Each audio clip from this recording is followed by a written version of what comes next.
I fully understand why not telling others is laughable. Casey secretly rejoiced her husband finally matured. But the son is rebellious. Adam came downstairs in a t-shirt. Casey spotted his arm tattoo and said, "Wash those silly things off.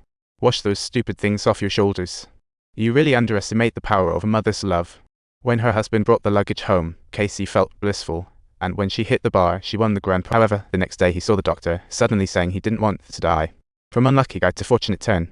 It's such a wonderful thing really happened. I could totally lose to anyone else. So, I'll do my best to start making things happen. I know this might be a deadly illness, but it's a thing. It's a genuinely real thing. With the doctor, Casey tried ceiling therapy. Though ineffective, she felt energized. Because that was hope. Waking up, her husband was doing chores, the ceiling covered with wishes. Later that night, Casey watched her son and couldn't help but grin at her phone. She was absolutely head over heels in love. Taking advantage of her son being away from home, Casey surreptitiously dialed the girl's phone number, perhaps contemplating a romantic date. The handsome prince had already arranged everything for her, but that's simply an expression of extreme longing. He was engaged in multicultural activities. That's quite remarkable, just a bit out of sync, struggling to keep up with the pace. It's still the same old story, just slower. He hoped to witness his son's love, and soon Adam invited the girl over to play, wanting to say something but ended up tongue-tied. Then she spontaneously kissed him. Casey's love succeeded. Adam fixed the neighbor's clock. Marlene pulled the gun, telling him to scram. Alzheimer's flared up. She forgot Adam. Pauline the vet, furious. The old lady nearly sent their son to heaven. Marlene extended her sincere apologies. My bad indeed. At that decisive moment, Marlene made up her mind to take action. She swiftly wrote Casey a letter, and shortly thereafter, accompanied by a loud gunshot, Marlene quietly departed from the scene. Casey was shocked. Tearfully, she read Marlene's letter about her guilt over Adam and promised to care for Tom. Then she quietly lay in her husband's arms, lost in thoughts. Marlene's funeral turned into a party, and Casey found the lively atmosphere amusing. She told her husband they could hire a band when she passed. No sadness or tears. Then Casey learned Marlene left her the house and even got a pool permit, but nobody showed up. Her dream was shelved again.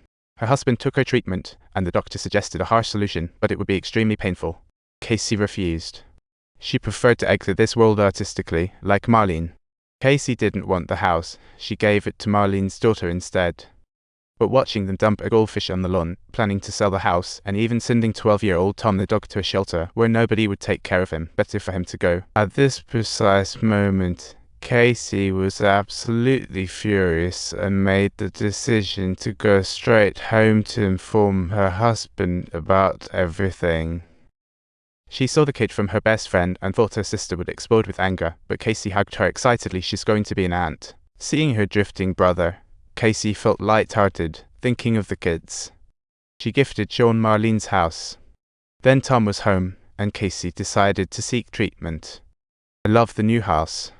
So this treatment might make me look like a scary monster, worse than ever. Because I can only avoid mirrors at night.